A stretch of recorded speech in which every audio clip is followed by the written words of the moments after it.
আসসালামু আলাইকুম। আজকে আমরা মিনরে আল্ট্রাসাউন্ড মেশিন এটা অপারেট কীভাবে করতে হয় এটার একটা বেসিক নলেজ দিব। ফার্স্ট অফ অল দেখেন এইখানে একটা বাটন থাকে, এটা হচ্ছে স্টার্ট বাটন। হ্যাঁ, এটাতে প্রেস করে আপনি এই যে আমাদের আল্ট্রাসাউন্ড মেশিনটা আর কি অন করবেন, ঠিক আছে।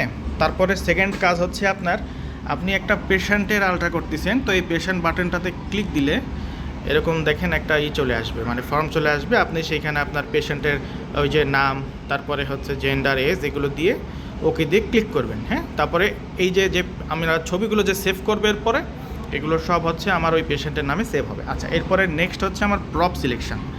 আচ্ছা, প্রপ সিলেকশন, এই প্রপে দেখেন প্রপ সিলেকশানে আছে হচ্ছে আমার অ্যাবডোমেন, পেডি অ্যাবডোমেন, গাইনি কেসগুলোর জন্য আমরা এই প্রপের এই ফাংশনটা সিলেক্ট করব। অপস 1 হচ্ছে ফার্স্ট ট্রাইমেস্টার অফ প্রেগনেন্সিতে আমরা সিলেক্ট করব।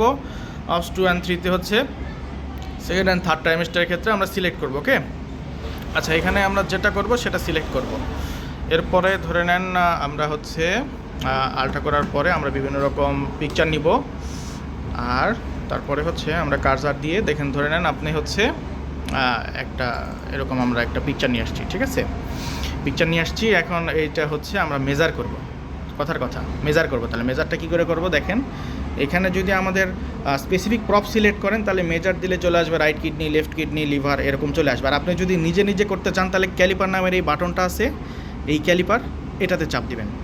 এটাতে চাপ দিয়ে দেখেন এই যে বাম পাশে আপনি কি মেজার করতে চান সেটা চলে আসবে। দেখেন আপনি ডিস্টেন্স মেজার করতে চান, অ্যাঙ্গেল, এই যে ভলিউম, আমরা প্রোস্টেটের ভলিউম, তারপরে হচ্ছে আমরা যদি পিভিআর থাকে তাহলে সেই ক্ষেত্রে আমরা ইউরিনের ভলিউম মেজার করি ভলিউম বাটন দিয়ে। হ্যাঁ, এখন ধরে নেন আমি ডিস্টেন্স মেজার করব। হ্যাঁ, মানে একটা জায়গা থেকে আরেকটা জায়গার ডিস্টেন্স ধরে নেন আমি এটা এখন মেজার করতেছি এই এখান থেকে এরকম করে। এটা একটা পেডি, তো এর জন্য আর কি নর্মাল রেঞ্জের মধ্যেই চলে আসছে আর কি। দেখেন আমি এরকম মেজারমেন্ট করতেছি, ঠিক আছে। আর কোনো কিছু যদি আপনি ভলিউম করতে চান, মানে আপনি ভলিউম করবেন, মানে এর মধ্যে কতটুকু ভলিউম আছে, তাহলে আপনি এই ভলিউম বাটনে ক্লিক করবেন, ঠিক আছে। ক্লিক করার পর আমরা 3টা ডাইমেনশন নিলে এরকম ভলিউম চলে আসবে। আচ্ছা, এটা মেজারমেন্ট করানো শেখালাম আপনাদের। হ্যাঁ, এখন ধরে নেন আপনি নেওয়া হয়ে গেছে, ঠিক আছে, সব কিছু নেওয়া হয়ে গেছে। আপনি এখন মনে করেন ছবি নিয়ে ফেলছেন হোল অ্যাবডোমেনের, এখন আপনি রিপোর্ট করবেন। তাহলে রিপোর্টটা কীভাবে করবেন, এখানে দেখেন একটা রিপোর্ট বাটন আছে। রিপোর্ট বাটনে দিলে এরকম একটা আপনার ওয়ার্কশপিং পেজ চলে আসবে। এখানে আসার পরে আপনি সিলেক্ট করবেন হচ্ছে ইমেজ সিলেক্ট। এই ইমেজ সিলেক্ট মানে হচ্ছে আপনি কোন কোন ইমেজ দিবেন সেটা সিলেক্ট করবেন, এটাতে ক্লিক করলেন। আরেকটা জিনিস, এই যে সেট আছে না, এই যে এটা তো মাউসের মতো কাজ করে, আর এটা হচ্ছে সেট, মানে এটা দিয়ে আমি ওকে। হ্যাঁ, আর এটা দিলে এই যে কার্সার আছে না, কার্সার, এটা দিলে আসবে, আর এটা আবার দিলে চলে যাবে, ঠিক আছে। আর এই যে এটা হচ্ছে ফ্রিজ, সেটা আমরা জানি ফ্রিজ মানে এটা দিলে আমার ছবিটা ফ্রিজ হবে, আনফ্রিজ হবে। এটা হচ্ছে গেইন, এটা হচ্ছে আমরা সাদা কালো করব। আর এইখানকার যেটা আছে দেখেন লেখাই আছে পাশে, এটা হচ্ছে ডেপথ জুম, মানে এটা হচ্ছে আমরা জুমের ক্ষেত্রে ব্যবহার করব। আর সেভ ওয়ান, মানে আমি যেই পিকচারটা সেভ করতে চাই সেটা আমি ফ্রিজ করে সেভ ওয়ানে ক্লিক করব। ওকে, তারপরে এই যে ইমেজ সিলেক্ট, ধরে নেন আমি কোনটা ইমেজ সিলেক্ট করব। ধরে নেন আমি এখানকার 4টা নিছি, আমি একটা করেও সিলেক্ট করতে পারি, যেরকম এই যে ডবল ক্লিক করলে, হ্যাঁ, এটার উপর ডবল ক্লিক করলে আমার ওই ইমেজটা সিলেক্ট হয়ে যায়। অথবা আপনি যদি চান যে যতগুলো আছে আমি সবগুলো একসাথে সিলেক্ট করব, তাহলে এই যে নিচে যে 2 নম্বর ইয়েটা আছে এটা ক্লিক করলে সবগুলো ইমেজ আমার সিলেক্ট হয়ে যাবে। হ্যাঁ, তাহলে আমার ইমেজ সিলেক্ট হয়ে গেল। এখন আমি কি করব, ওকে ক্লিক করব। এই যে ওকে, আর এটা হচ্ছে মানে হচ্ছে আমাদের ওকে বাটন, সেটটা হচ্ছে আমাদের ওকে বাটন।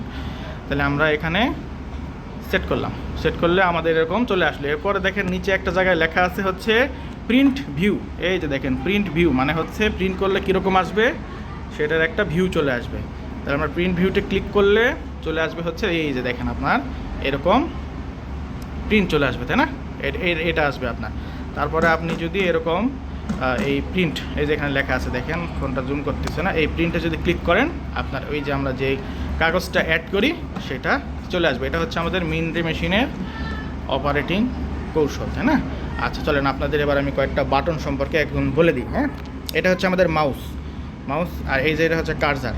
এই যে টিপ দিলাম একটা কার্সার চলে আসলো, এই যে ছোটো এই কার্সারটা আবার টিপ দিলাম চলে যাবে। হ্যাঁ, আর এই মাউস যেটা আমরা নড়াচড়া করবো, সেট মানে হচ্ছে ওকে।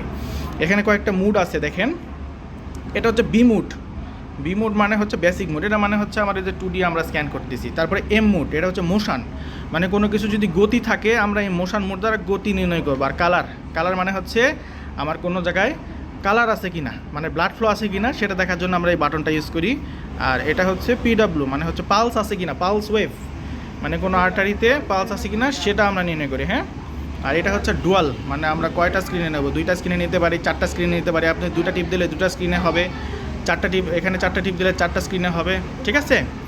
আর এখানে কিছু আছে, এগুলো সাধারণত আমাদের অত বেশি ব্যবহার করতে হয় না, এগুলো আমরা বেশি ব্যবহার করি। আর ফ্রিজ কইরা সেভ 1 দিবেন, হ্যাঁ সেভ দিবেন। তাহলে তারপরে কি করব, আমরা রিপোর্ট বাটনে যাব। হ্যাঁ, রিপোর্ট বাটনে যাই, ইমেজ সিলেক্ট করে আমরা রিপোর্ট বের করব। তাহলে এটা হচ্ছে আমাদের মিনরে আল্ট্রাসাউন্ড মেশিনের অপারেটিং সিস্টেম। একদিন আমরা আপনাকে ওই যে স্যামসাং, তারপরে আরও যেগুলো আমরা ইউজ করি সেগুলোর অপারেটিং যে বেসিক, মানে খুব শর্টকাটে বেসিক যেগুলো আমরা কীভাবে অপারেট করবো, এটা ইনশাল্লাহ আমরা দিয়ে দেওয়ার চেষ্টা করবো। হ্যাঁ, সবাই ভালো থাকবেন, আসসালামু আলাইকুম।